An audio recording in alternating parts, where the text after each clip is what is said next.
Welcome back. I'm at the New Cities Summit in Songdo, right next to the tech capital of Seoul. What's happening here? A New Cities Summit where lots of thinkers, innovators, architects have got together to plan better cities for the future.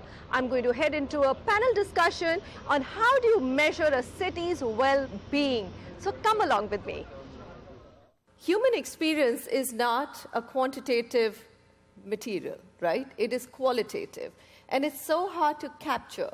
So my question to the panel, and the first one will be, how many of those criteria do you involve? Is it prosperity, equitable growth, transport, education? The gamut is just so large, Jonathan. What would you pick? Well, you know, I would say I'd first start with the fact that obviously measurement is important because you can't manage or change anything that you don't measure. It's why I weigh myself in the morning every day. But seriously, I think the answer to the question is highly variable because it depends on the city and the city's priorities. In some cities, the most pressing issue is air quality because it's impacting the health and lives of adults and children. It's my city. You know, 7 million people a year dying from air pollution issues around the world. 600,000 of them are children. So for some cities, that could be the #1 issue. In others, it's community safety and security and keeping citizens safe. So I think, you know, having a framework for how we measure these things is important. Perhaps more important is having the standards so that when we are reflecting on various city priorities, we can make a relative assessment. And what's going to be key to that is those standards is having some, you know, equally distributed access to technology. And in order to measure anything, we need access to data. Would you agree with Jonathan that yes, it can be measured, it can be standardized, but for every city, it could be different weightages? Essentially, in our case, because of the specific focus we have put on the environmental dimension of urban well-being, we have launched an initiative called Green Cities Action Plan. And it relates very much to what Jonathan mentioned in practice in every one of the close to 200 cities that we work with. Essentially, we've came up with a first definition of 35 environmental indicators.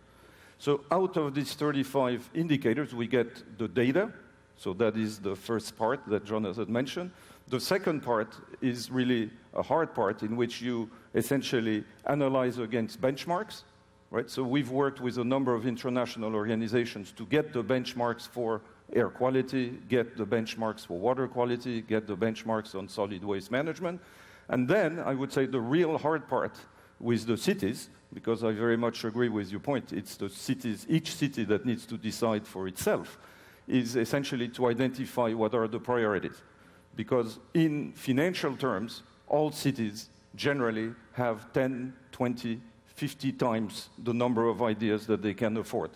Right? And therefore, you know, somebody, you know, you need to find what is essentially realistic in terms of financial capacity. Mr. Vamsey, what would you say in terms of prioritizing? So climate change is, of course, the beginning because cities are adding the most to carbon emissions, and they're quite aware of it. It seems to me if we're looking for standards, it's really important just to get started, just to get moving, just to prove the concept that you can do standards. And as Jonathan said, you can't measure anything without data, and you need to know what's happening. And I think climate change provides a good example of, particularly at the city's level, because of what the Compact of Mayors is already doing globally with hundreds of cities. They've provided a platform for collecting data in a consistent manner and in a transparent way. And that's essential if you're talking about standards, because while cities have different priorities, and that reflects their own circumstances and their concept of well-being, their focus of well-being, There are some things that are in common. I think climate is one of them. All cities have particular vulnerabilities to climate change. Coastal cities have really pointed ones, and are going to have to respond in a really thorough way very quickly. But all cities, I mean, there's an argument, for example, some research shows that cities may suffer much greater increases in temperature than other parts of the planet. And the heat island effect is already well known. That will compound with climate change. So we've got a real argument for cities responding to climate. Cities matter because 85% of GDP is already produced in cities. 2/3 of people will live in cities before too long. So if we're going to save the planet, start with cities. My question to you is, replicating it with the changes which are required. So, for example, US Green Building Council has made some changes for my country, right? Mm-hmm. There is a USGBC standard for buildings there. Can you do that for cities? Can you have one standard and then modify it for regions? What we try to do is to not standardize everything across the board, but have that flexibility, regional aspect of it.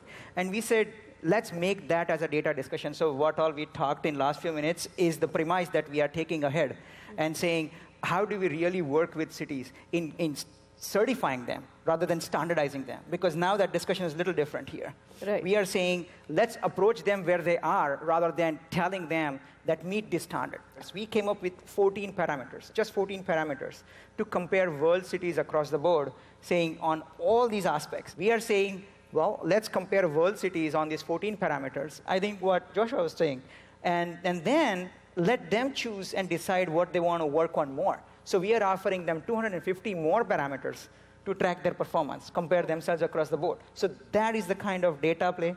That is the kind of giving them flexibility to work on it, scalability, and at the same time recognizing that they are doing so much of good work. I mean, who are we to tell cities do this? No, I think that's where their own challenges, they know it better than us. So my next question would be, can technology actually help the developing world to actually leapfrog? Like Songdo is a green city, but most of Indian cities have to be retrofitted. They're already bursting at their seams. It's like the old expression from William Gibson that the future is here, it's just not evenly distributed. Mm-hmm. And what will happen is around the world, out of necessity, you will see innovation take place that will be, hopefully, a leading example for other parts of the world. You bring up what's happening in India. We're very engaged in India. We talked about this a bit last night in helping to drive cleaner air. We're working with Modi's office in a variety of cities around air quality, monitoring and management, and helping to inform policy making as well as urban planning around how to improve air quality in cities, which is, as you know, not just a major health issue, but it's also an economic issue because they're seeing real estate prices plummet in certain areas that are particularly plagued by poor air or water quality. And also looking at the Ganga and how can we help clean the Ganga. And it starts, of course, with measuring and then looking at what types of things can you take into account, leveraging technology to improve the water quality and the health of Indians. All right, Mr. Tanaka. Yeah, I'd like to just say that we're putting a lot of emphasis on data, which is correct. But what we also see is that at the end of the day, if you don't have the capacity, to essentially translate that data into actions, and then those actions into implementation, you don't go the full loop, you don't achieve, the impacts. So what we see is that to a certain extent, we always need to be a bit careful, because when I hear, for example, the 250 criteria, I would say one thing, from a practical side is, for example, our experience is very much, if you want to have an impact in a city, you need to work within the time frame of that mayor's being in position, right? If you have a process that goes too long and gets to the conclusion a month before the election, you've basically, at least in many cases that we know, you've lost it because you have to essentially restart, at the next cycle. You've raised a very important question.